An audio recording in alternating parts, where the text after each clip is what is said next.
Assalamualaikum warahmatullahi wabarakatuh. Balik lagi bersama saya Fikri. Halo guys, bagaimana kabar kalian? Semoga selalu baik-baik saja. Semoga selalu dalam lindungan Allah Subhanahu wa Ta'ala, dan semoga selalu dijauhi dari segala mara bahaya dan kesusahan serta segala penyakit. Amin ya rabbal alamin.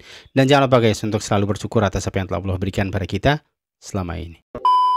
Jadi hari ini walaupun mungkin secara garis besar saya akan menyampaikan berita buruk terkait sanksi atau banding FIM terhadap FIFA, tapi saya juga akan memberikan kabar baik gitu terhadap fans Harimau Malaya ya. Seperti apa kabar baiknya? Simak terus sampai habis guys. Oke guys, kemarin FIFA seperti yang kita ketahui sudah memberikan motivation decision-nya tentang appeal atau banding yang dilakukan oleh FIM. Ada beberapa hal yang cukup mengejutkan guys ya, yang belum pernah dibicarakan sama sekali oleh media-media manapun gitu. Oke, untuk lebih jelasnya kita akan lihat beberapa cuplikan berita yang ditampilkan media-media di Malaysia guys.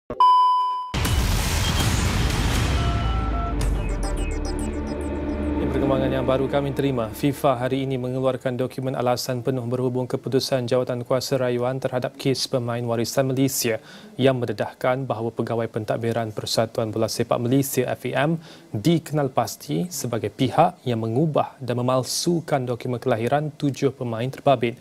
Ia merupakan satu pengakuan yang direkodkan sendiri dalam prosiding Badan Indo itu. Dalam alasan bertulis setebal lebih 60 muka surat itu, FIFA menjelaskan bahawa FIM telah mengakui bahawa salinan sijil kelahiran yang dihantar ke FIFA adalah dokumen yang dipalsukan, termasuk perubahan pada lokasi kelahiran datuk dan nenek pemain untuk mewujudkan hubungan keturunan dengan Malaysia. Rekod kelahiran sebenar yang diperoleh FIFA daripada Argentina, Brazil, Spanyol dan Belanda membuktikan bahawa datuk dan nenek setiap pemain sebenarnya lahir di negara berkenaan masing-masing. Namun, dalam dokumen yang dikemukakan FIM, lokasi kelahiran mereka telah ditukar kepada tempat di Malaysia seperti Melaka Straits Settlements, Georgetown Straits Settlements dan Johor yang bercanggah sepenuhnya dengan rekod rasmi luar negara. Sementara itu, Persatuan Bola Sepak Malaysia (FAM) akan membawa isu berkaitan status kelayakan 7 pemain warisan Malaysia ke Mahkamah Timbang Tara Sukan (CAS). Dalam satu kenyataan, pemangku Presiden FAM, Datuk Muhammad Yusof Haji Mahdi berkata, langkah ini diambil bagi memastikan keadilan ditegakkan serta mempertahankan integriti proses kelayakan pemain seperti ditetapkan kerajaan dan badan berkaitan. Ujarnya, pihaknya mengambil maklum tentang alasan penuh keputusan yang diberikan oleh Persekutuan Bola Sepak Terbangsa FIFA berhubung penolakan rayuan FAM berkaitan status 7 pemain tersebut. Justru itu, FAM kekal komited memperjuangkan hak semua pemain yang layak mewakili negara dan menegaskan setiap tindakan akan dilaksanakan secara profesional, telus dan mengikut saluran undang-undang. Oke guys, jadi kita lihat ya apa yang dikeluarkan oleh FIFA sebenarnya sangat jelas sekali, itu ada sekitar 63 halaman kalau nggak salah, dan tanggapan dari FAM seperti biasa ya. Saya lihat akhir-akhir ini sikap FAM ini memang cenderung mudah ditebak ya. Dia tidak akan mengakui kesalahan. Mereka FAM ini yakin dengan apa yang mereka miliki, dan sampai saat ini saya sendiri sebenarnya belum tahu betul apa yang ada di sisi mereka. Mereka ingin memperjuangkan apa sih gitu kan. Yang saya tahu sekarang, mereka kekeh ingin tetap mempertahankan bahwa mereka sah menjadi warga Malaysia secara tata hukum yang berlaku di Malaysia gitu. Sedangkan seperti yang kita ketahui bahwa ini tuh bukan masalah konstitusi Malaysia, ini adalah statuta FIFA gitu. Yang dilanggar tuh statuta FIFA. Cuman saya nggak tahu lebih jelasnya apa alasan FAM yang tetap ingin membawa case ini ke CAS ya. Beberapa kejutan yang seperti saya maksud adalah, yang pertama adalah bahwa Rob Friend, seperti di awal-awal dia diumumkan datang ke Malaysia itu sebagai CEO tim Harimau Malaya. Tapi setelah keluar dokumen dari FIFA ini, kita tahu bahwa sebenarnya dia hanya seorang konsultan guys ya, yang datang hanya ketika tim nasional Malaysia bermain gitu. Saya nggak tahu apakah ini bentuk pembelaan diri dia untuk lepas dari tanggung jawabnya. Saya nggak tahu juga guys ya. Selama kita belum tahu isi dari kontrak yang ditandatangani oleh kedua belah pihak, antara Rob Friend dan juga FAM atau mungkin TMJ, kita nggak tahu seperti apa kebenarannya. Yang kedua adalah bahwa sebenarnya ada sebuah laporan juga di situ bahwa setelah diwawancara, pemain ini mengaku sudah tinggal di Malaysia selama 10 tahun ya. Mereka menandatangani dokumen itu, dan mereka beralasan kalau mereka itu tidak tahu karena berbahasa Malaysia gitu guys ya.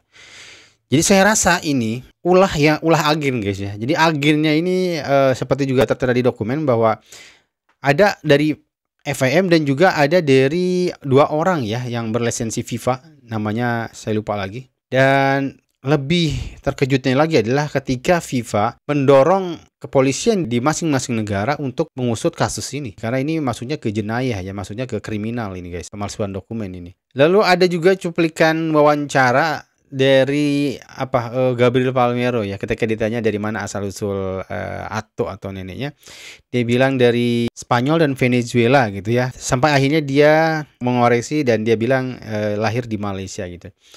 Dan itu dicatat oleh FIFA sebagai suatu kejanggalan gitu guys. Namun menariknya di poin FIFA ini juga guys, dia sama sekali tidak menyinggung tentang permainan atau pertandingan antara Vietnam dan juga Nepal ini guys. Ini yang menariknya, sebenarnya ini yang dibutuhkan juga ya, yang diperlukan oleh pencinta harimau Malaya ini guys. Karena yang disinggung oleh FIFA adalah ketika 3 game persahabatan itu yang disuruh diusut itu doang gitu guys. Tidak ada di situ disinggung terkait pertandingan Vietnam dan juga Nepal. Jika memang pertandingan Nepal dan juga Vietnam tidak diganggu gugat, ada kemungkinan besar ya Malaysia tetap lolos ke Piala Asia guys. Karena di rank sekarang, di klasemen pun sekarang kan mereka ada di posisi pertama ya. Mungkin kalau nanti malam Vietnam menang lawan Laos pun agak sulit terkejar itu selisih golnya guys. Walaupun nanti akhirnya misalkan Malaysia kalah oleh Vietnam ya di Vietnam nanti gitu. Mereka akan mengoleksi poin yang sama 15, cuman selisih golnya Malaysia akan lebih unggul gitu. Nah inilah berita yang masih bisa melegakan. Oke lah ya, FAM kena denda, terus para pemain itu di ban, oke lah, gak ada masalah ya. Masalahnya sekarang yang paling penting bagi fans Harimau Malaya adalah keberlangsungan skuad Harimau Malaya itu sendiri gitu. Tidak masalah ke-7 pemain itu disingkirkan, gak masalah. Yang penting Harimau Malaya tetap berjalan gitu kan, walaupun case ini masih akan nanti lanjut ke CAS segala macam. Yang penting para fans Harimau Malaya tetap bisa menikmati pertandingan yang akan dihadapi oleh Harimau Malaya, termasuk 2027 nanti ya di Saudi Arabia gitu guys. Tapi kita nggak tahu ketika nanti misalkan di sidang CAS atau CAS nanti mungkin Malaysia kalah, FIM kalah, bisa jadi kemungkinan hukumannya lebih berat. Bisa jadi mungkin Malaysia justru di-ban, atau mungkin bisa jadi FIFA berlepas diri karena ini adalah istilahnya yurisdiksinya atau kawasannya AFC gitu, sehingga nanti AFC aja mungkin yang akan memberikan keputusan gitu kan, memberikan sanksi kepada Malaysia terkait pertandingan Vietnam dan juga Nepal. Mungkin guys ya, karena mungkin ini kan di bawah pertandingannya di bawahnya AFC gitu. Tapi masalahnya kan kemarin juga yang friendly match itu juga kan lawan Palestina itu kan sama-sama AFC gitu kan. Kecuali lawan Cape Verde mungkin ya pada saat itu.